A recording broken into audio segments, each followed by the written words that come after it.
Now it's on to the Intense 5. Let's see what made the cut.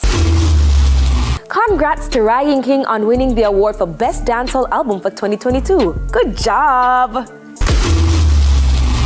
Chris Breezy threw a fan's phone into the audience when she tried to record him dancing with her on stage during his recent tour. Poor girl got excited, whipped out her phone, and then only to have it snatched and tossed. Sad go my girl, someone else must have the video though. Boy, I would have tried video it to me, not lie.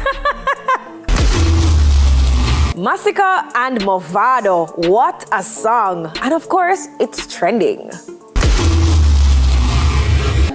So, hot boy Michael B. Jordan got the 2,751 star on the Hollywood Walk of Fame.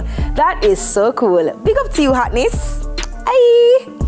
And finally holding the spot this week, thugs shoot up Messi's family supermarket as a warning and left a threatening message for the football star, saying they were waiting for him. Oh boy. Luckily, no one was hurt, but is what Messi could have do them so. Like, honestly, oh boy.